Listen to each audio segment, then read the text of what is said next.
Good evening and welcome, friends, to the Tuesday edition of 8 p.m. Burning Question, in which we are going to ask whether there is a conspiracy of some Western media platforms or, more dangerously, is it backed by the deep state in the West to malign Indian democracy just because they don't like Narendra Modi? That's going to be our focus. Let me get you the headlines first.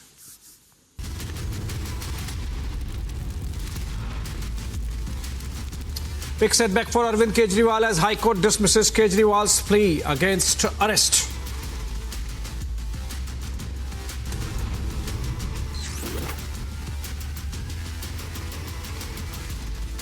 After massive setback for Kejriwal, AAP alleges witch hunt. BJP says Chief Minister's role now proven.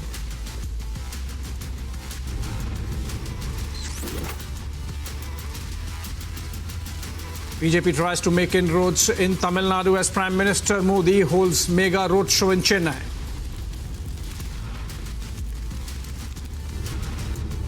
सिर्फ तृणमूल कांग्रेस के ऊपर नहीं, आपके ऊपर भी ये तानाशाही की हमला बनाया जा रहा है मोदी बाबू अमित शाह की तरफ से। TMC delegation continues to protest in the national capital despite police warning and detention.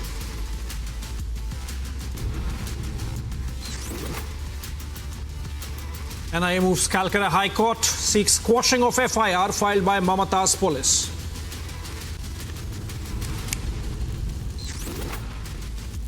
A day after Jaishankar shred Pak killings theory, United States says not getting in the middle of it.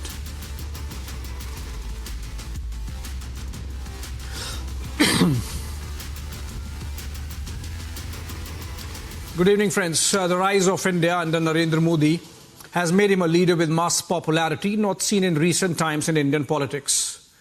But it has also got the grouse from some who don't like both the rise of India and Narendra Modi at its helm. Most happen to be abroad, so their grudges are not going to impact elections here. But there seems to be a concerted, coordinated attempt at colouring the perception about India's democracy under that grudge in the eyes of the rest of the world.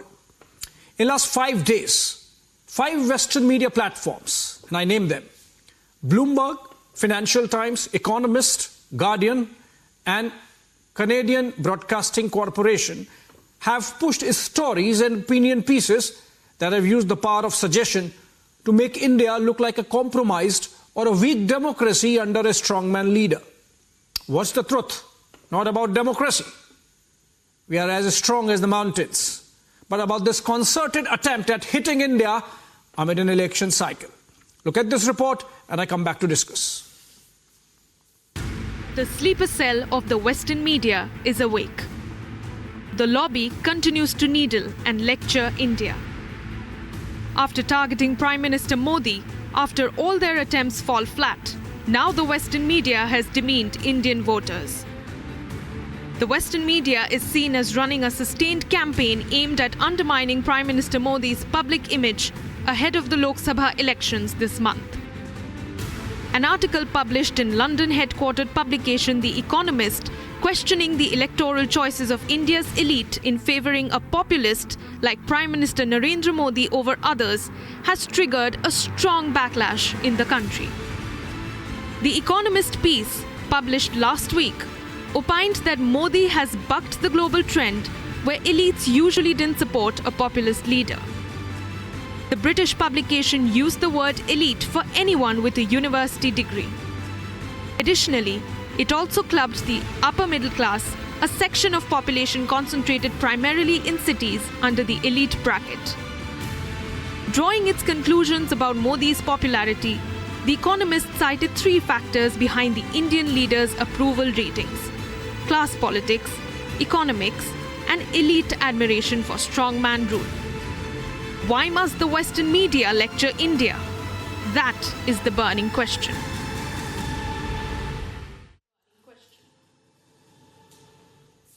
All right, welcome, friends, again. It goes beyond lecture, and it seems to be clearly aimed directly at the Prime Minister and, of course, at India's democracy, sort of trying to or attempting to create doubts about whether Indian democracy is perfect as they believe Western democracies are, or near to perfect. That's going to be our debate to understand what's the plan like and on whose behalf these Western media platforms have picked up cudgels on. Joining me on this conversation, Renu Mittal, senior journalist, and Suman C. Raman, political analyst. They would be joining us in a bit, not on air as yet. Yes, now they are on air, both of them. Very good evening. We also have Dr. Joseph Chalil, author and publisher of Universal News Network, former chairman of the and he's joining us live from the United States, as also Utsav Chakrabarti, Executive Director, Hindu Action, Washington, D.C. I would want to begin with Dr. Joseph Chalil. Dr. Joseph Chalil, it is said that if there is too much of coincidence, it's likely there is a conspiracy. In 5 days, back to back, beginning with The Guardian, ending with The Economist, in between the Bloomberg and the CBC, and of course, The Economist and the Financial Times. They have written pieces which sort of project as if India is not a good democracy. The Guardian suggesting that we are using extraterritorial illegal killings in Pakistan of terrorists. They sort of hide that fact. And then you have Financial Times, very acerbic, calling Modi Orban 100. And then you have the Bloomberg saying, oh, South is breaking, South is dreading at Modi 3.0. What's the game like, Dr. Joseph Chalil? It's a very interesting narrative that's been created. As I predicted a few days ago, this is about to happen on your own channel, that the PR firms, the public relations firms who are funded by some of our neighbors have been active at it. I would say that they're affected or afflicted by the irrational bias against Prime Minister Modi. They're not anti-India per se, they're anti-Modi, right? They appear to be undertaking an effort, to creating discord between North and South India. They want to destabilize the nation, they want to mislead the electorate, and they want to show that India is not a perfect democracy. No democracy is, of course, never perfect, but we are still the best available and the largest available. This is expected. The funding is there, but again, I can coming to this article coming in today, that I can clearly say as a journalist and as a former chairman of the Indo-American Press Club and as a physician hailing from Kerala in South India, I can say the narrative over there is completely different. I've in fact, there's a new book coming out from me by end of this month about this same topic. But the point is, there are increases in advances, or India has been now becoming more of a uniform country versus the way it was before independence, where some part of the country was much more developed than others. So I think this is another Western media hit piece. Expect a few more to come. This is, I would call it, the height of the Modi derangement syndrome. Height of Modi derangement syndrome. Renu Mittal, how can you defend or can be pro-Western media platforms when they are willing to play with facts to push this very anti-India narrative just because they want to target Narendra Modi, Renu Mittal? No, you see, I think that we have got hold of the wrong end of the stick. The attempt is not to target Narendra Modi. You see, as various democracies all over the world would look at India, a shining example of democracy. And, there is a very, very close watch now on the Lok Sabha elections, which is currently underway in India. And we have lots of things happening on the ground. We have civil rights being curtailed. We have people in jail. We have, various institutions which are under attack and threat, who are all towing the Modi line. Election Commission is doing what the Prime Minister and the government wants. And then we have senior leaders being arrested, or they are being threatened, or they are being coerced to join the ruling party. 1 minute, I'll just finish. So what I'm saying is that it's not against Modi. It's a genuine concern. Which way is the Indian democracy heading? Is it heading towards in the right direction? Are all these factors being used for Modi to win a third term? And, these are concerns, and there is a very close watch. Okay. Let me tell you, by international agencies and forces and countries on the elections in India, and whether really it's a level playing field and whether it's going to be a free and fair election. Renu, People in India are voicing Renu out, ji. so are people everywhere else. Yes. I'm asking a follow-up question, Renuji. Yeah. I'm asking a follow-up question. You know, these platforms might be playing with facts, but aren't you playing with fire? Look at what Bloomberg says. You are saying that this is not targeting of Narendra Modi. Granted, okay, fine. But then look at what the Bloomberg piece says. It says the South is dreading the prospect of Narendra Modi, right? You would say it is not targeted at Narendra Modi. Obviously it is, but I'm granting that. It is saying that the South is bearing the burden of the North. And it quotes only one politician called PTR, who lost his job recently because he made certain unflattering comments against the DMK dynasty and the dynast. And he is the single point source of that opinion piece in Bloomberg, which is obviously targeting Modi, but according to you not. But still, this North-South divide and the manner in which it is being projected, as if these are two separate territories, is not good for the country also, Renu Mittal. I agree with you. No divide in the country is good for anybody. Why Modi? I'm saying that he's not being targeted, but Modi is the face. He is running the government. He is taking all decisions. I mean, his cabinet just chose his line. So what we have is that, people write Modi. What they mean is the Modi-led government in India. And, it's not a North-South divide. The South has chosen not to be influenced by the religious fervor, the passion, and the kind of, politics that Modi is practicing. The South has the most educated people are from the South. The youngest from 18 to 23, they go in for higher education and all. They're not influenced or swayed by this, the building of a Ram Mandir as the ultimate, which will give jobs, which will give food, which will give milk, which will, make the country into a haven of prosperity. This is the kind of rhetoric that Mr. Modi is selling. And I think what they are actually trying to tell you is that the South is rejecting that rhetoric. South is not looking at Modi as the savior who can take you to great heights of, and it's not like that. The New York Times has very often praised India that this may be India's century. This may be the century where India, when the economies all over the world are failing. You're giving in.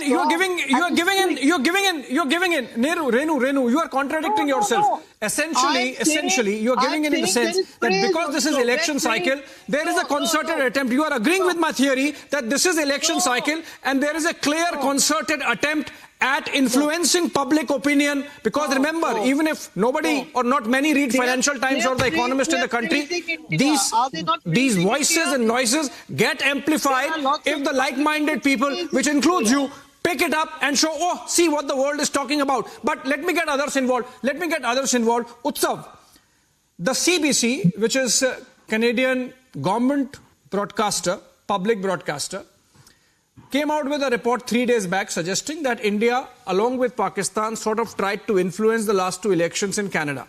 Now, it's, as the External Affairs Minister said here, it's coming a little rich from Canada. Now, look at this Pew Research study that I have, which a colleague of mine forwarded to me, and which is of 2023, Utsav. And it says, when a question is asked as to whether the United States interferes in other countries' affairs, the Canadians themselves, 86%, overwhelming number of Canadians say yes, the US interferes. In Italy, 93% Italians say United States interferes. In France, 86% French say the United States interferes.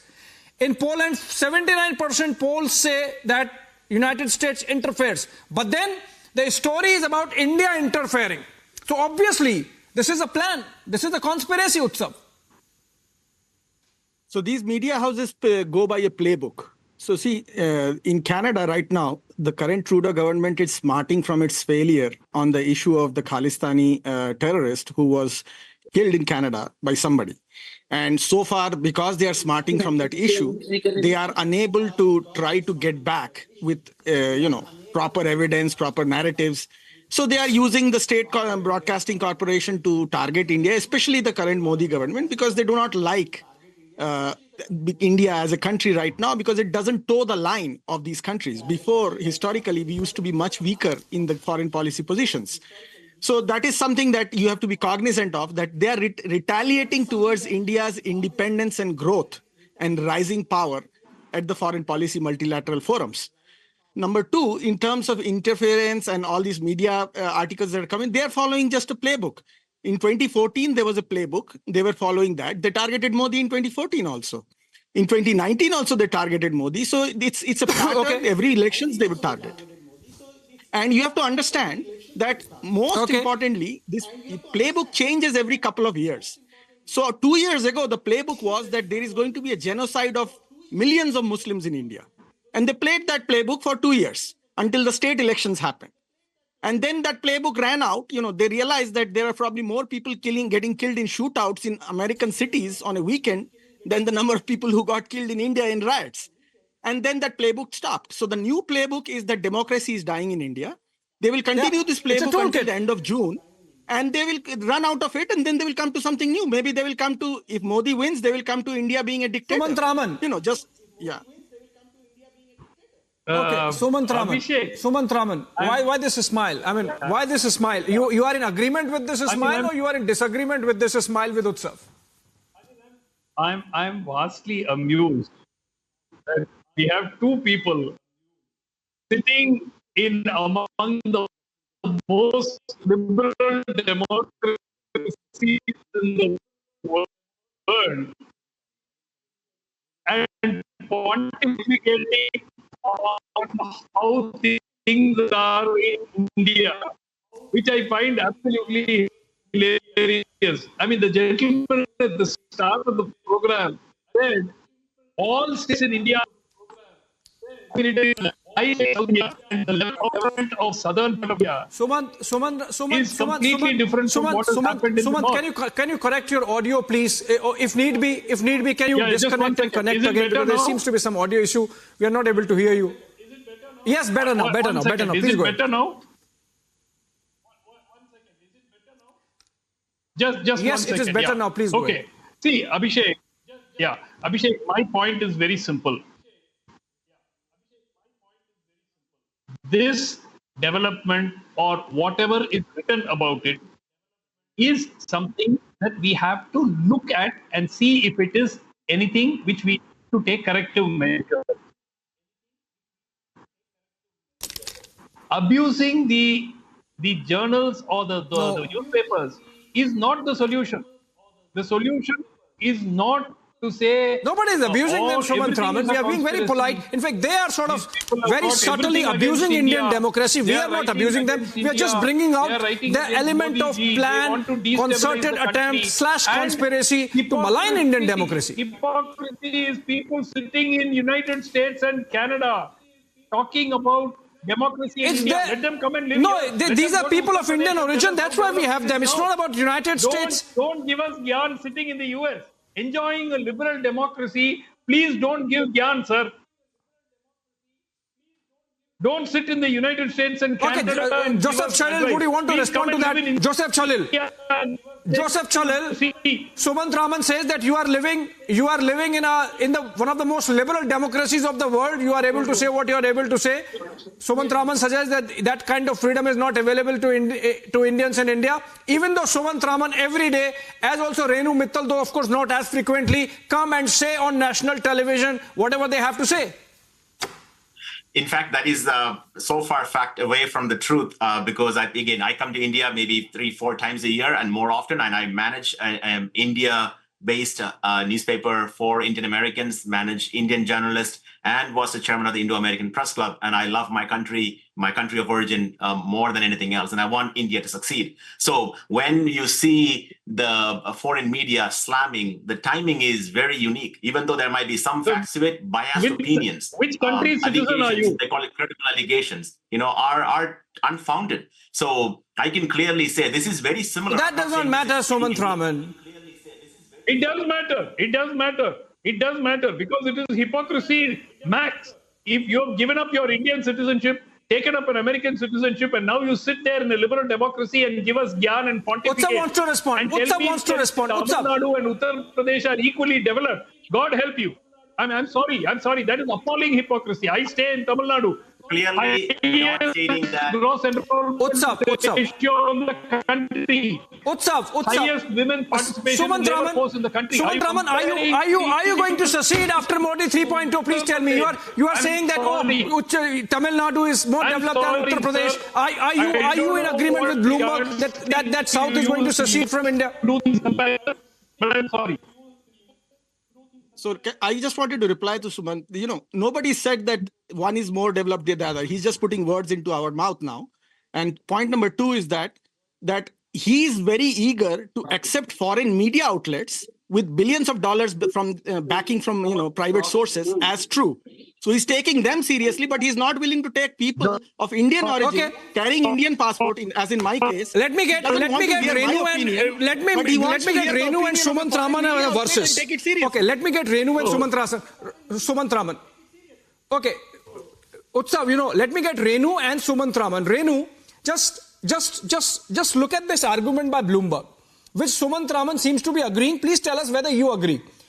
The article says that South is developed, progressive, more civic, North is poor, and a bit of a suggestion that maybe they are uncouth, illiterate, and that is why they vote for Modi. Maybe as a person sympathizing with the Congress party, you would be happy. But the suggestion that South and North are two separate territories, Renu Mittal, and that you being in North have lost the capacity to understand development. That's the argument. It says people in North, they are happy with cash doles, they are happy being Labarthis because they don't have self-respect. Renu Mittal, you are from North, Sumant Raman is from South. Do you agree that Sumant Raman has more self-respect than you, Sumant Raman has more literacy than you, Sumant Raman has more enterprise than you, and that you are, by your very nature of being a North Indian, incapable of understanding development?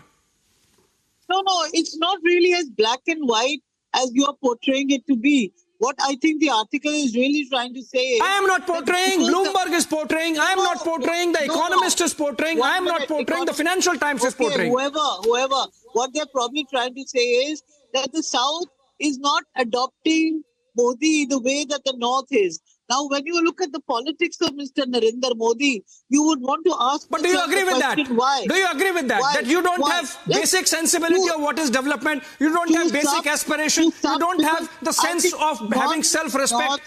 That's what they are saying. That as a North Indian, you don't have that. Let me finish. The North Indians have got used to no development. Look at our roads, look at our job scene, look at the way that our cities are being managed and run. So, we are happy with the kind of religious fervor that is fed to us day and night, which the BJP appears to be very good at that. And Mr. Modi, the North, the Hindu-Muslim divide is something that works because I pity Renu Mittal. I pity that. In North India, this is what is happening. Now the South is rejecting Modi in the sense that they are now trying very hard to get some seats there. Whether it's Kerala, whether it's Tamil Nadu, the only state where they've really succeeded is Karnataka. And let's see, they did very well in the last election. Renu Mittal. Maybe I really pity Renu Mittal. For buttressing your politics, you seem to be in agreement with such a dangerous proposition, Renu Mittal. It's a dangerous proposition, Renu Mittal, but more than that, I really pity that you are compromising with your self-respect for your political objective. If UP and other you are compromising with your self-respect, Renu Mittal, why not South for buttressing your politics, and that's really unfortunate. Unfortunately, also I have run out of time. And thank you so much, Renu Mittal. Sumant Raman, so sorry, I've really run out of time. This is a very interesting conversation. Perhaps we will do it, a longer version of it on our digital platform. So Joseph Chalil, Utsav, thank you so much for joining us from United States. We'll continue this conversation. Short break. On the other side, Niranjan is back with a trending burning question.